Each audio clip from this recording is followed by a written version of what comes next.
Okay, so let's carry on. I've got a question here. Sorry for too many questions. No, please ask as many questions as you need. I really don't mind. But regarding the thermodynamic states, I really don't understand the meaning when you say they have a common property. Okay, so when we say they have a common property, we mean all of the all of the microstates, they might have different energies or different pressures and so on. The collection of them that have, for example, the same pressure or the same energy, we call that a macrostate. So if we look back at our picture here, so here is our phase space. So we've got position and momenta. This point here, there, and there, and there. Let's say all of those points there, they all have the same energy. So let's just group them together. Okay, so all have the same energy.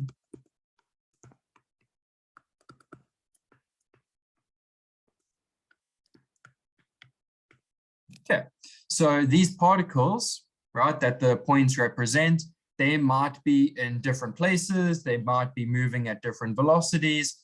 However, all of those states have the same energy. We group them together because they have the same energy.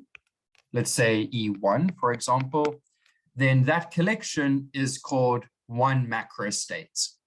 It has energy E1. If we look at different states over here, all of these states, okay, they're different, but they all have the same energy E2. Okay, then here we have two macrostates. We have the red macrostate, where all of those macrostates in the collection have energy E1. We have this green macrostate, where all of those macrostates have energy E2. Okay, so here we've got the momentum.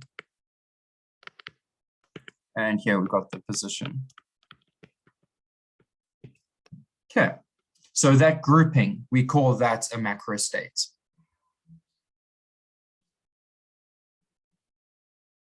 Okay, awesome. Okay, so that's the macrostate picture. Okay, so let's get rid of all of that.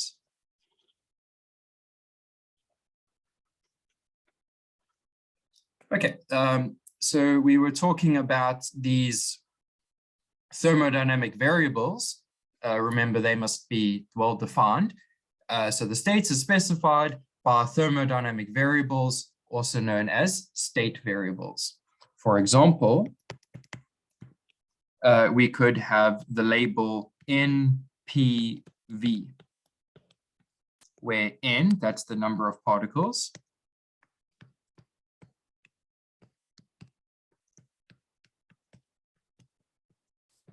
P, that's the pressure. And V, that's the volume. Okay, so this specifies a macrostate label. So these three numbers specify a macrostate.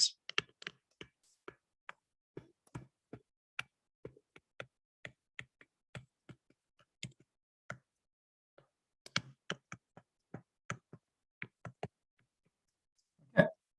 So if you have a gas, you count the number of particles, you measure the pressure, you measure the volume, you write those three numbers down, and then that is the macrostate, the list of three numbers.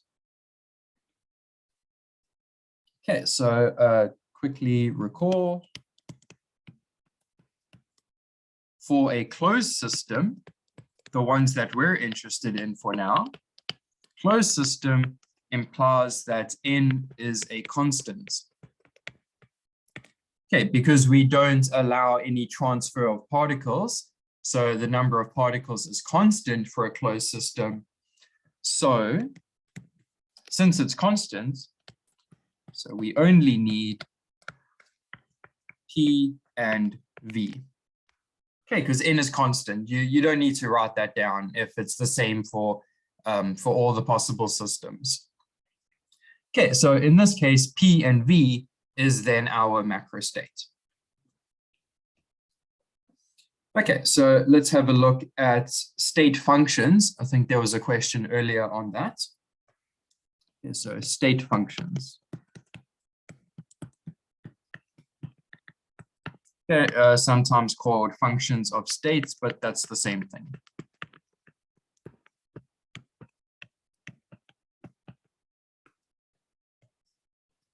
Okay, so a function of state variables, we call that a state function. So definition, a state function is a function of state variables. And remember, state variables, that's just another way of saying thermodynamic variables.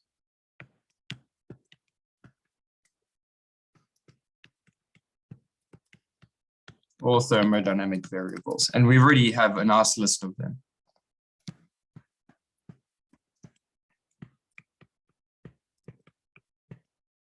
Okay, in other words, how do we define this function? Let's call it f.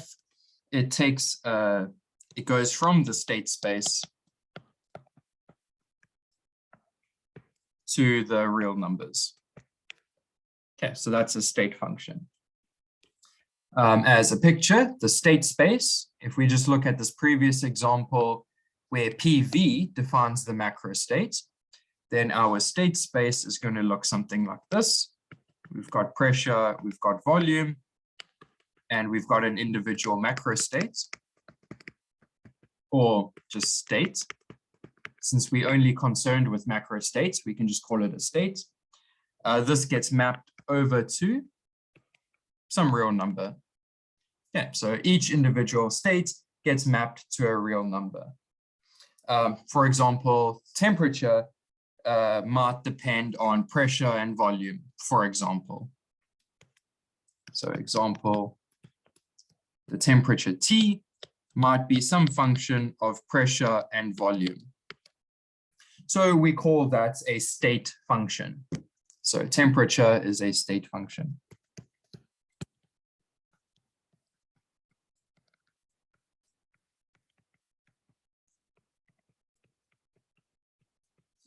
Okay. And volume is also a state function, just by the way. So example, volume is a state function, but it's a constant function. So you look at the macro states, it's got some pressure, it's got some volume. The volume state function just returns the volume. It's a constant function.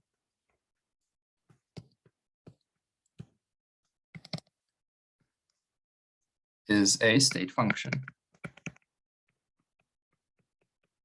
It just returns whatever the volume is for that particular state. Okay, so it doesn't look too complicated. Okay, so a way to visualize this is if we imagine our PV diagram here, if we imagine that as our XY axis, so maybe we have P here, V here, and then we have F of PV. Okay, then if you imagine some surface like you did in Math 212, something like that, it's a function of these two variables. Okay, so that is our state function if you want to visualize it like that. Okay, any questions on state functions?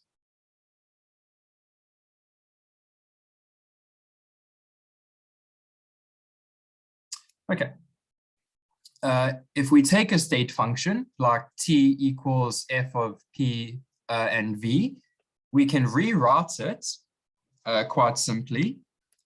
So t is equal to some function of p and v. We can rewrite this as t minus f of p comma v is equal to 0. Okay, that's quite trivial. We just took the function over to the other side. But now the left-hand side, we can call that a function of temperature, pressure, and volume. So we can say this is some function f of t, p, and v. and that's equal to 0. Okay, so we took this f of PV, we took it over to the other side. Now the left-hand side, we can call a new function of T, P, and V. This function, or this equation overall, is called an equation of state.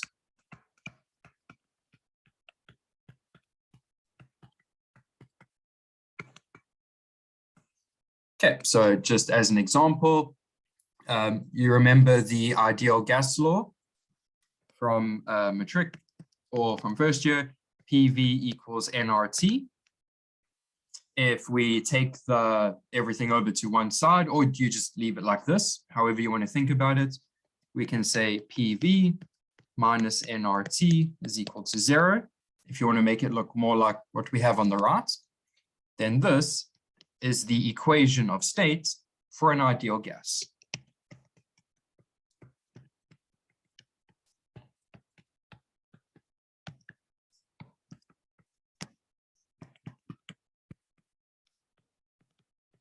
Okay, and of course, this is just looking at temperature, pressure, and volume. You can have equations of state with other variables as well. Okay, so later on, when we learn about Helmholtz free energy and entropy and enthalpy and so on, we can use those to write other equations of state. Okay, but for now, this example with the ideal gas is perfectly fine. Okay, and we can highlight the thermodynamic variables, PV and T. Okay, any questions on that so far?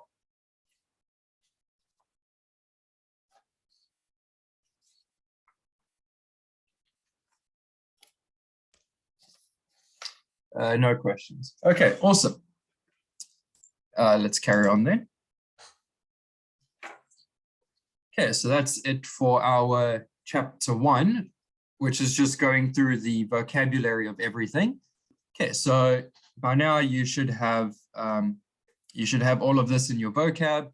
So a thermodynamic system, thermodynamic variables, states, macro states, state function, equation of states. If I use those words, you should know what they mean. Okay, and always think of a couple of examples. So if I say equation of state, think about this PV equals nRT. Okay, that's an example for an equation of state for an ideal gas. If you have a glass of water, the water molecules are interacting, there's going to be a different equation of state for that. Okay, so it changes depending on what you're looking at. Okay, so, oops, sorry. Let's take a look at the new chapter, the 0th law of thermodynamics.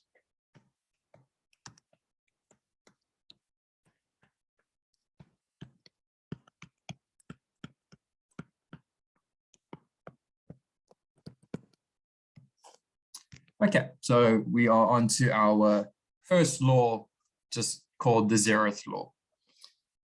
Okay, so let's just write out as the statement that we had before, and we're just going to analyze it. Okay, so the statement for the 0th law says the following. Temperature is a property of a system that is the same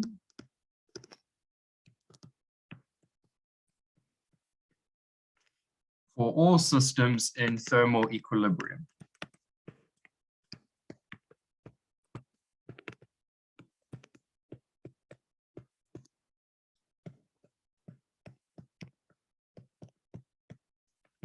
Okay, so this is the statement in your notes from the previous lecture. Remember what we said before during that introduction. If you've got system A, which is the same temperature as system C, or in other words, it's in thermal equilibrium, and you have B in thermal equilibrium with system C, then A and B are in thermal equilibrium. Okay, so this is the statement for that. So temperature, so here we are trying to define temperature. is a property of a system that is the same for all systems in thermal equilibrium. Now, there's a couple of problems with the statement.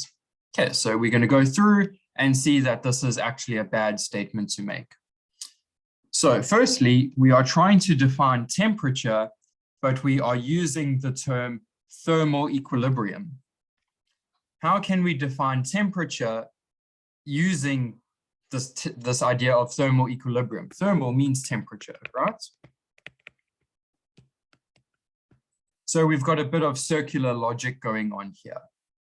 Also, temperature is a property of a system, blah, blah, blah, is a property. It's not the property, it's a property. So is there more than one? We don't know. So a property means there might be more than one.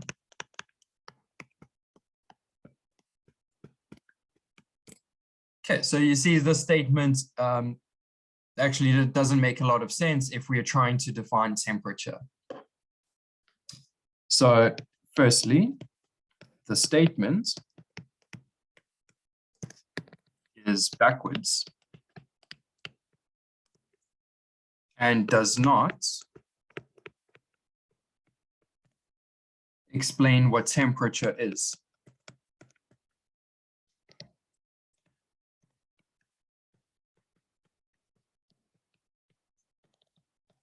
Because this statement assumes you know what temperature is so that you can talk about thermal equilibrium.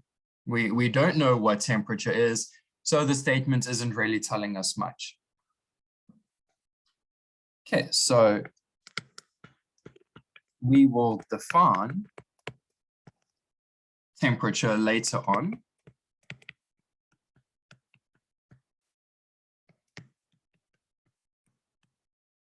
Okay, but for now,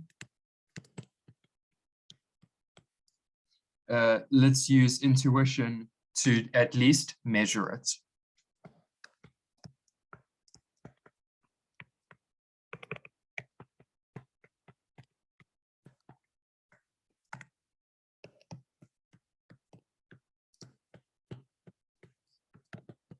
Okay, so I hope that makes some sense. So this statement of the 0th law of thermodynamics, it doesn't define what temperature is. Like mathematically, we want a very clear definition of what temperature is. This doesn't help us. So later on, we will come across a very clear definition. But for now, we're going to use our intuitive idea of what temperature is to make some progress. Okay, so everyone has an idea of what temperature is, okay? But later we'll make that very precise. Okay, but let's see if we can use our intuition to measure temperature, whatever that might be. Okay, and that leads us on to our first subchapter. Sorry, so this is chapter 2, 2.1, empirical temperature. I think that's with an I.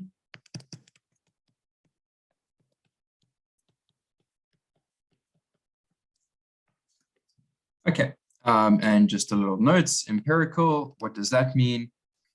This means verifiable. Nope, sorry.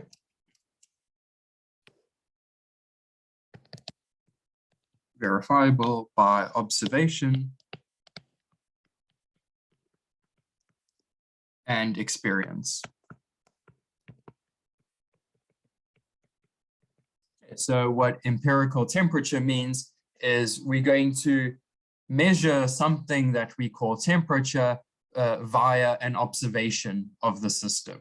So we're going to look at something to do with the system, and we're going to say this number, that's going to be temperature. We call that temperature. Okay, so what do? We look for properties, and we know what that means, properties of a system, thermodynamic variables. We look for properties of a system that can measure temperature or is related to temperature in some way, can measure temperature, instead of defining it.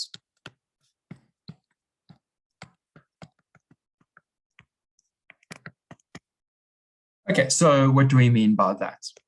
Well, we're going to have some property X, whatever that might be, and we're going to say temperature T is going to be some function of this property X, whatever X is. So we measure X, we plug it into this function, and the result, we say that is the temperature. Okay, we haven't defined what temperature is, precisely, but at least we can get a number out. Okay, so X, this is some measurable property.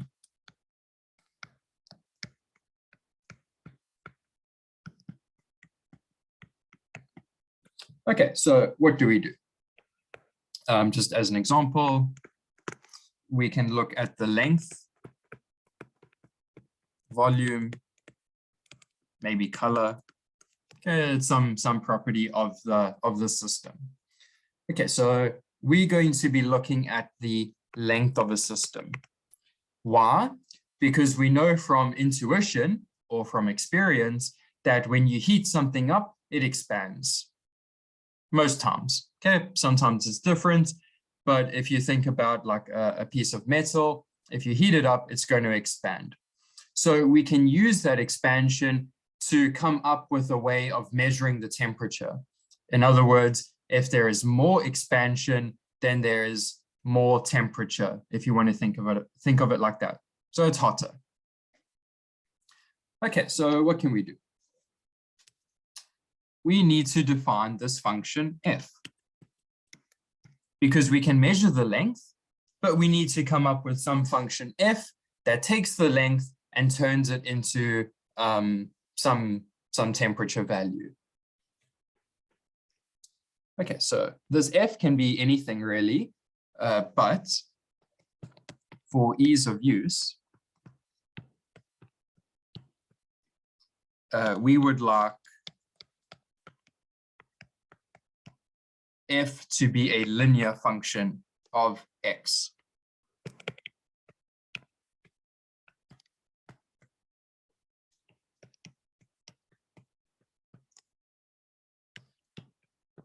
Okay, so we know what linear means. It's just a straight line. You've got 2 points. You draw a straight line through it. That's our function f. In other words, a change in x corresponds to a proportionate,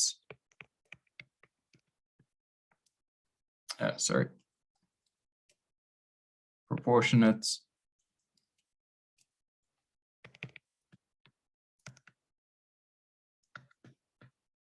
change in f. In other words, in t. Okay, so we get that proportionate change if we use a straight line. If we use something like a parabola or a quadratic, we don't get that. So imagine we had a quadratic function like this. If we look over here, this little change gives us a very tiny change there. But if we look further away, this little change gives us a much larger change here. So it's not proportionate. The amount, the vertical change corresponding to a little change in x gets larger and larger as you move across. So it's not proportionate. On the other hand, if we look at a straight line, this little change here gives us a corresponding change there. If we look somewhere else, we get the same amounts of change, right? Because it's got a uniform slope. That's what we're looking for. Okay, so how do we do that? Well, we're trying to define a linear function. So we need 2 points. So we make a plot. We've got x and we've got t. We need 2 points to define this linear function f. So we pick a point here. Let's call that x1, whatever it might be. We pick another point, say here, That's going to be x2. Okay, so how does this work? At x1, when we measure x1, we are going to define that to be T1. By definition, we're going to say x1 gives us T1. And x2, that's going to give us T2. That's defined. Now we've got 2 points, we can draw a straight line.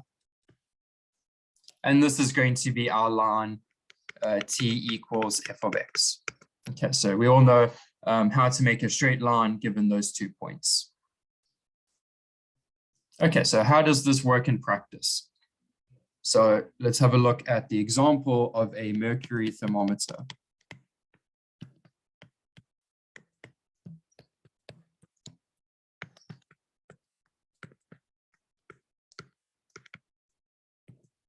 Okay, so how's this going to work?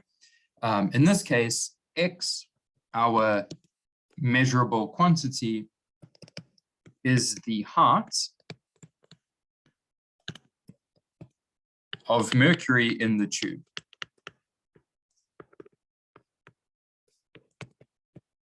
We can measure that. We put a little scale on the tube. If it goes up 2 centimeters, then that's a height of 2 centimeters. If the mercury goes up to a height of 10 centimeters, then that's a height of 10 centimeters. Okay, so we know what X is. Now, what we do is we take our tube, we mark off, like the centimeter markings or millimeter markings. We take it, and now we need to define these 2 temperature values, T1 and T2. So what we do, we take our thermometer and we put it inside boiling water. The mercury might go up to there.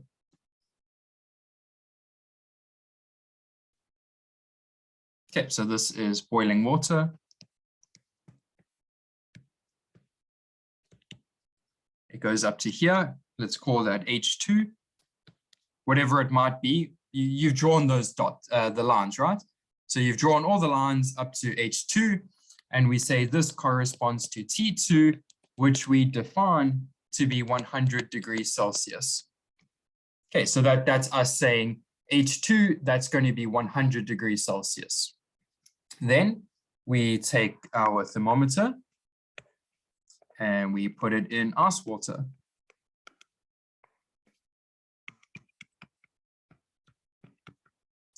Now the mercury is going to contract and maybe it goes down to here.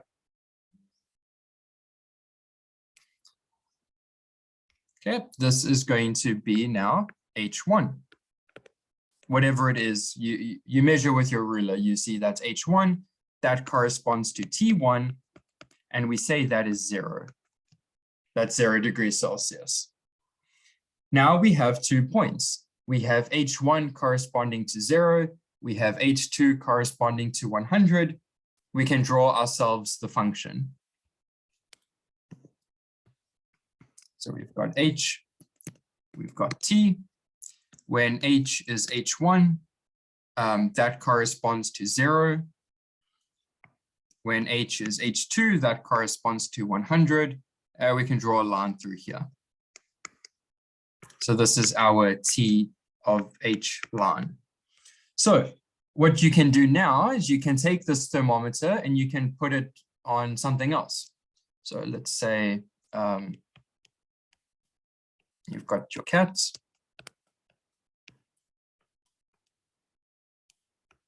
Okay, you got your cat. You put your thermometer underneath the cat and you see what the H is. You read off H. And using this graph, you plug in your H value, you can see what the temperature is.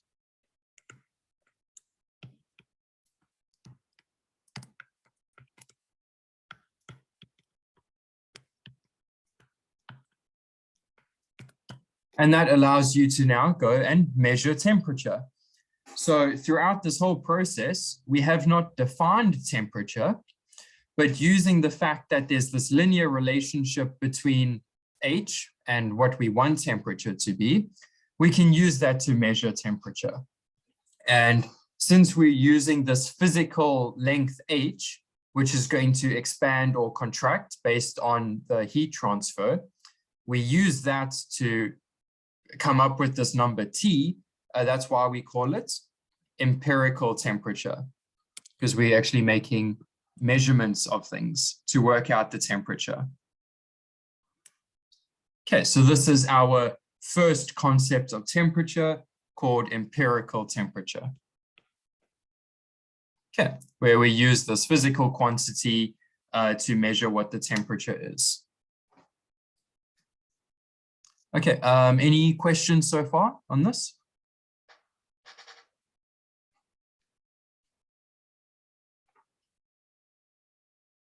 Okay, so not too bad. Okay, just a little note on this empirical temperature. So note, the use of water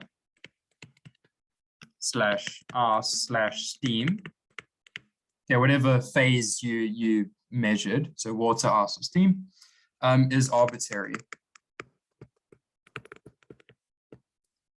And so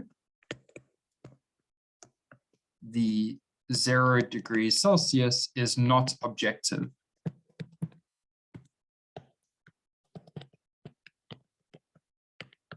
Right? Because we just took our thermometer, we placed it in ice water, and we said that's 0. We could have put any number for that. We just chose that to be 0.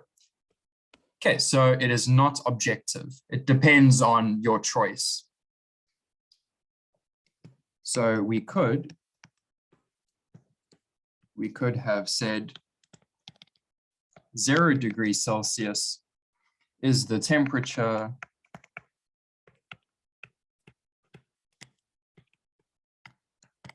of, well, we had the cat's example. So let's say the temperature of my cat at 8 p.m. For example, we built this thermometer and we say 0 degrees Celsius is the temperature of my cat at 8 p.m., something like that. It's just to illustrate, it's completely made up. It's entirely up to you. So that is not objective, right? Because my cat would be different to your cat. At 9 p.m., maybe it changes. So it's entirely just made up. So it's not objective or scientific. Okay, so it might work. It is a valid way of measuring temperature, but it's not objective or scientific. We need something better. On the other hand, 0K, 0 Kelvin, it's a different scale. It's not this 0 to 100 Celsius or centigrade scale, it's a different one, is the lowest possible temperature. Lowest possible temperature. And so is objective.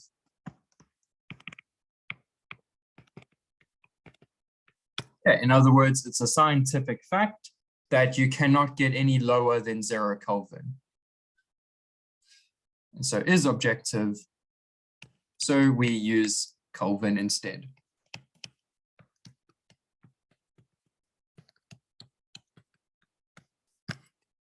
Okay. I hope that makes some sense here with this little note. Another note. 0 Kelvin is equal to minus 273,15 degrees Celsius. Okay, so if we are converting from Celsius to Kelvin, this is how we do it. Okay, and just a final remark. We will define temperature later on.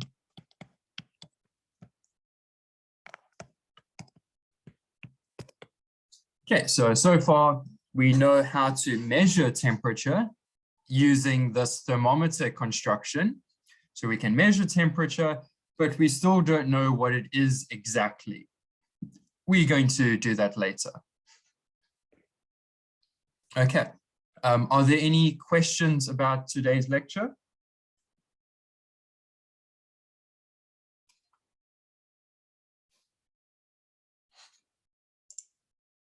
Okay, so everyone's okay with that. Okay, so in the next lecture on Friday, we will be going through thermodynamic processes and process functions. Okay, so those go hand in hand with what we had here, these state functions. So we have state functions, we also have process functions. Okay, so they are similar in some ways, but there's a very big difference between the two, and it's very important to understand that difference. Okay. Okay, so that is what we're going to be doing on Friday. Also, one more thing, I'm going to be posting a topics breakdown of everything that we're going to be covering. And then I'm going to put a little date on the side. So when we are expected to have that lecture. Okay, just so that you can, organize yourselves with that. Okay, and so you can check that everything is on track for the semester. Okay.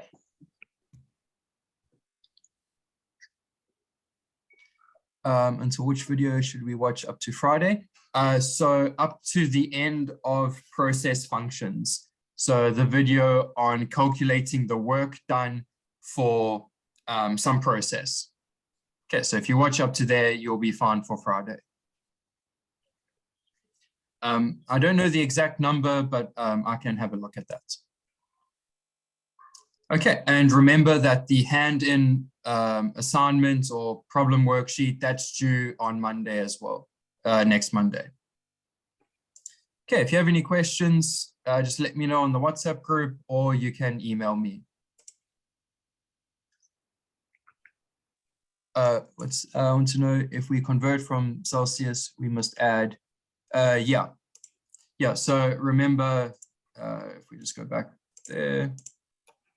Yeah, so 0 Kelvin is minus 273.15 Celsius. So we have to add that on if you want to go from Kelvin to Celsius.